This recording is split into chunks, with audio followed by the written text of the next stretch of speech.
teori konspirasinya adalah tidak akan ada seorang pun pemimpin di Indonesia yang bisa bertahan lama tanpa dia punya hubungan dengan Kanjeng Ratu Pantai Selatan. Oke, Itu teorinya kan? Itu teorinya. Teori konspirasinya. Nah, Bung Karno itu adalah orang yang memiliki hubungan dekat dengan Kanjeng Ratu Pantai Selatan. Oke. Nah, karena itu dia sampai bangun kamar khusus, kamar percintaannya dengan Kanjeng Ratu Pantai Selatan di Sukabumi. Oke. Yang kita tahu hotelnya ya. Oke. Kita tahu hotelnya dan di situ. Nah, tetapi kemudian seiring berjalannya waktu, Pak Karno itu semakin dekat ke Muhammadiyah. Semakin dekat, dan karena itu maka Kanjeng Ratu Pantai Selatan itu mulai kecewa. Dan setelah itu datanglah Pak Harto. Pak Harto itu ingin berkuasa di Indonesia tapi gak punya backing Kanjeng Ratu Pantai Selatan. Akhirnya Pak Harto melalui istrinya yang adalah orang keraton itu dikoneksikan dengan Ratu Pantai Selatan. Kemudian ini sekali lagi ya teori konspirasi. Ini teori konspirasi setan-setanan.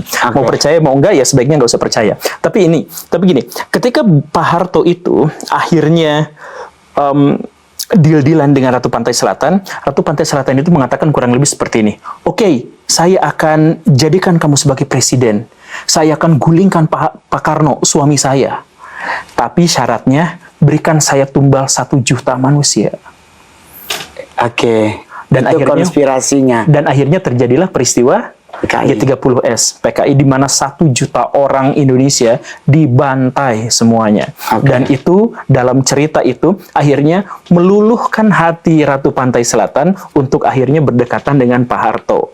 Nah, Bung Karno mengetahui pengkhianatan itu dan sakit hati luar biasa. Maka Bung Karno itu berpesan, kalau saya mati, saya minta dimakamkan di Batu Tulis Bogor. Bener kan? Ada pesannya, itu pesannya jelas, pesannya asli. Saya minta dimakamkan di Batu Tulis Bogor.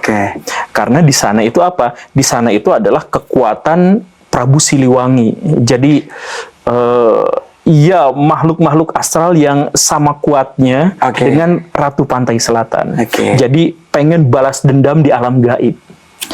Mau dikuburkan di sana, tetapi begitu benar-benar meninggal, kemudian keluarga sudah bersiap-siap menguburkan Bung Karno di Batu Tulis Bogor, dekat sini berarti ya.